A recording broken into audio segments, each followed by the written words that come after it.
Exercise 5e is obviously about perpendicular distance. Now, I don't know if this is a new concept for you or if you have covered it previously.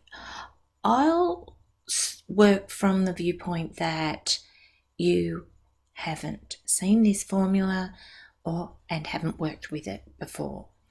Now, in that case, there are I guess two things that we will need to focus on. One is just learning to use the formula, and I just ask you to check if this formula is given on the reference sheet. They sometimes take things off the reference sheet, so I just ask you to check. If it is on the reference sheet, then please use the reference sheet. Don't try to learn it. However, if it's not on the reference sheet, it's a formula you have to learn. So that's one. Know the formula. Know the formula exists. There's a formula to calculate the perpendicular distance between a point and a line. A point and a line. So we will practice using that formula. And the other important aspect of this is, where do you use it? Why? Why have we got this formula? What sort of situations could come up that could require you to make a connection to this formula without being told, but just by the wording of the question? What sort of ideas can we pursue with this formula? Okay, so step one, let's have a close look at the formula.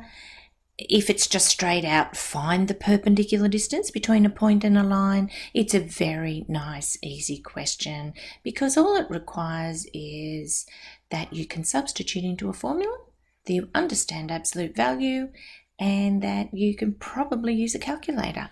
So let's have a look.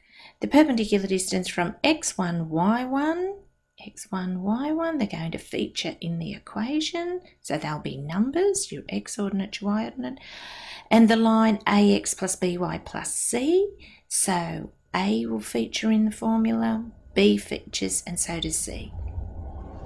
What do you notice? You notice that the equation of the straight line, it's a straight line, ax plus by, no squareds, it's a straight line. The equation of the line has to be in this format. So if it was given to you in the format of y equals mx plus b, then you need to rewrite it so that you can accurately read off the values of a.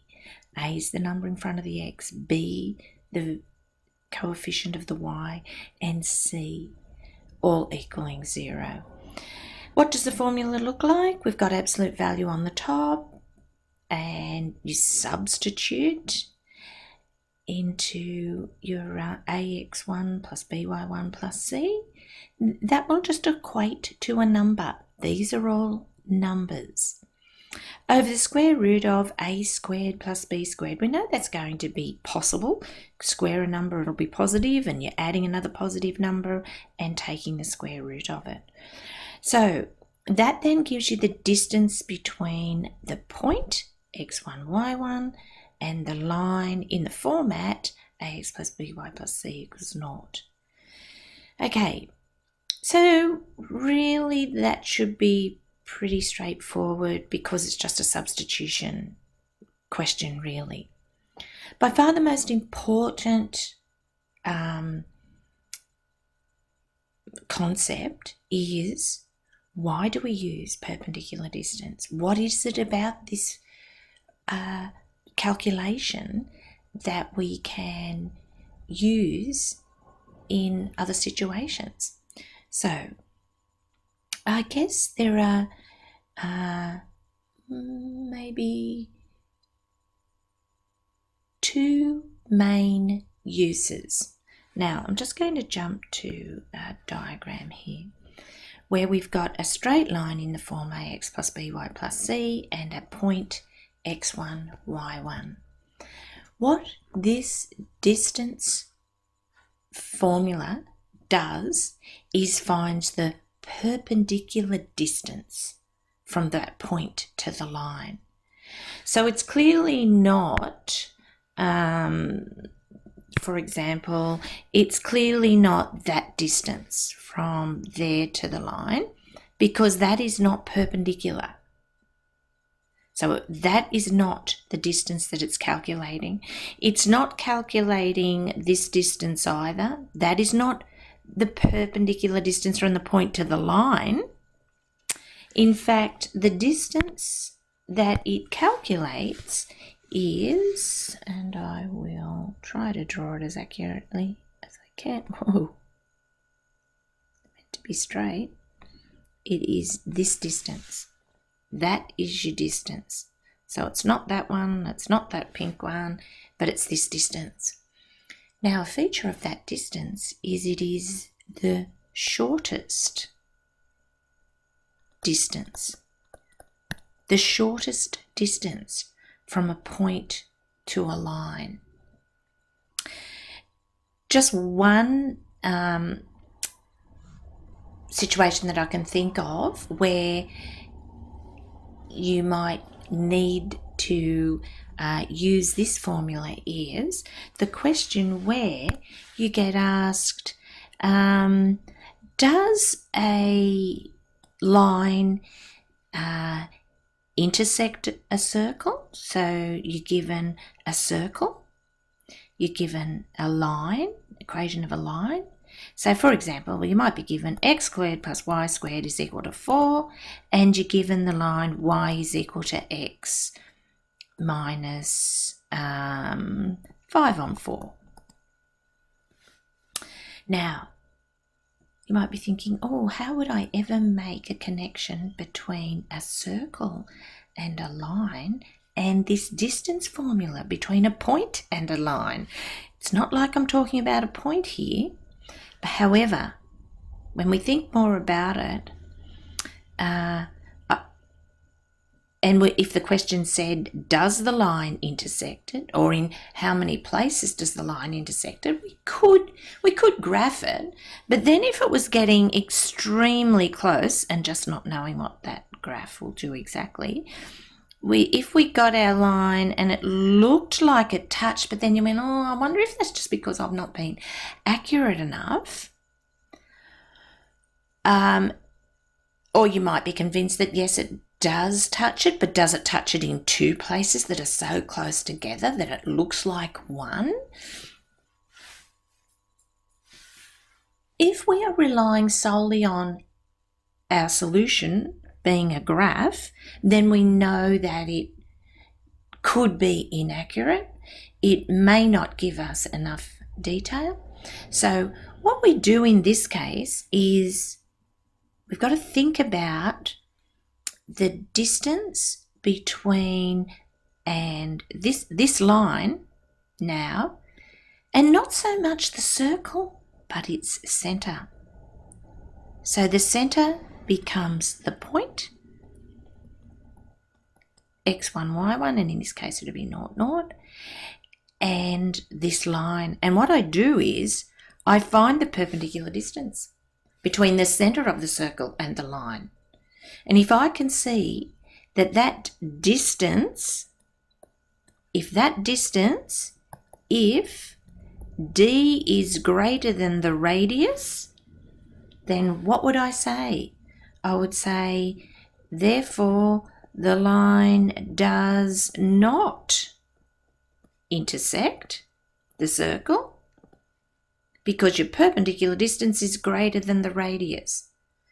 If I find that it is exactly if d equals r, the radius of the circle, we would say the line touches the circle. And if d is less than r, then we say that the line must have been going through the circle such that the distance between the centre and the line was something less than the radius. So it would intersect the circle in two places. So that's one application of the perpendicular distance formula. The other one is that this formula is very interesting just in this aspect of it, the ax1 plus by1 plus c.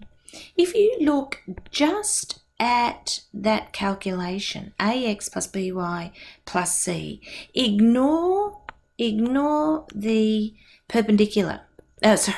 Ignore the absolute value. Oh, I can't get rid of it. Ignore that absolute value. And you will see that either your ax1 plus by1 plus c will either be a positive number or a negative number. Now, all points on one side of the line have a positive value inside the absolute value, and all the points on the opposite side of the line have a negative value inside the absolute value. Are negative. When I do the calculation, ax1 plus by1 plus c, I get a negative number inside there. So you can get a question and it asks whether 2 points are on the same side of the line or on different sides to the line. Now, there is no suggestion of perpendicular distance in that case, no suggestion at all, but it is a feature of the formula that you have to be aware of. Let me go back to the notes, and it says all points on one side of the line make the numerator positive, that is, the numerator without the absolute value, and all points on the other side of the line make the numerator a negative value inside there, because ultimately when we take the absolute value we'll have a positive number. So it should actually be worded all points on one side of the line make the numerator without the absolute value a positive, or on the other side make the numerator without the absolute value negative. Okay, so they're the real applications, features of that formula that you need to be aware of, because there are going to be questions that suggest nothing about perpendicular distance. However, you will use the more in-depth understanding of the formula in order to answer questions. That you could use either feature, one that it gives you the shortest distance, or the other concept is whether points are on the same side of a line or not. I will write up the examples rather than just do a video on them, and you can check those out, ask me about any that you don't understand, and be able to try the questions from exercise 5E.